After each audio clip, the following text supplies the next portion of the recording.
Okay, chapter 5. The year he turned 13, Abel Jackson went away to school. Longboat Bay was a long way from towns big enough for their own high school, so he had to live in a hostel in a big town inland. On his last day home, he planned to swim with Blueback.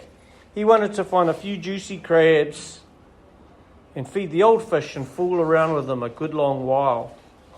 But the sea was up. Huge jagged swells thundered against the coast and it was impossible to go out on the bay. So he spent his last morning chopping wood glumly for his mother. He split carry blocks for 2 hours and stacked them in the woodshed. When he was finished, he walked up through the grapevines and the orchard and into the national park that surrounded the bay. Birds chattered and flashed from tree to tree. The ground was heavy with bark and leaf litter. High above him, the wind groused in the crowns of the carries.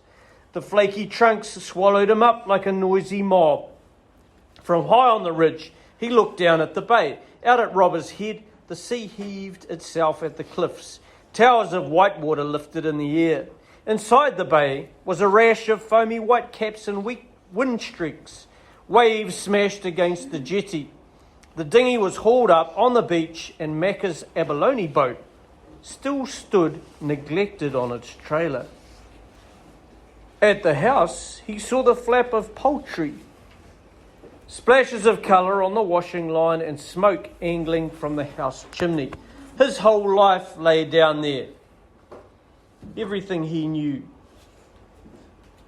He didn't want to leave it, but there was no way around the fact he had to go. He'd just have to count the weeks till the holidays. On his way back down, Abel stopped at the peppermint tree his mother used as a kind of shrine to his father. The tree was stout and sinewy and its thin leaves were fragrant. He reached into his pocket and pulled out a piece of craggy white coral.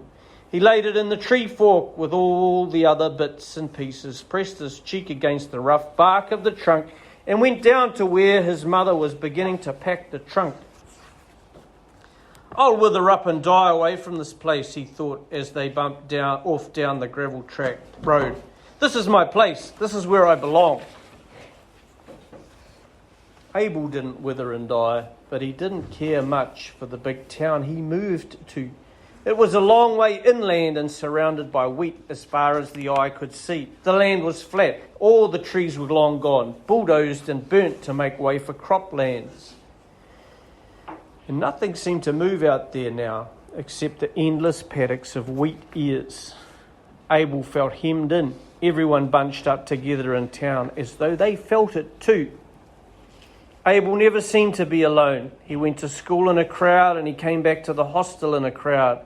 Everywhere he went, there were doors slamming and shoes clacking and a competing roar of voices. Even in his bed at night, his dormitory was full of coughs and cries and the clanking of pipes. Abel felt surrounded. He did his best to cope.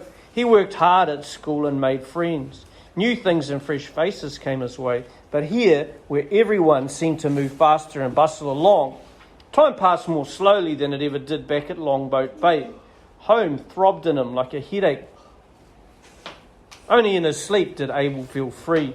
In his dreams, Blueback loomed up at him out of the blurry dark. The old fish's eye was like a turning moon. In his sleep, Abel swam and remembered and saw things he needed, things he wanted to see, and some things he didn't expect.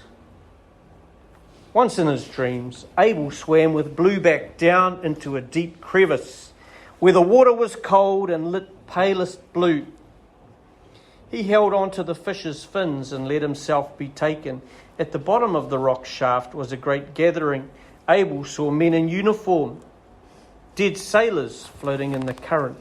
Their eyes were open and their brass buttons gleamed. They hung there like starfish. Blueback led him past them to more drowned people. He saw little girls with lace dresses and drifting hair. He saw young men in sea boots with puffy white hands, and right at the end he found Mad Macca in his wetsuit beside the ragged body of Abel's father. Blueback hovered over them. Abel looked down on his father, at the ragged hole in his side, at the grey skin of his cheeks. He was a young man still.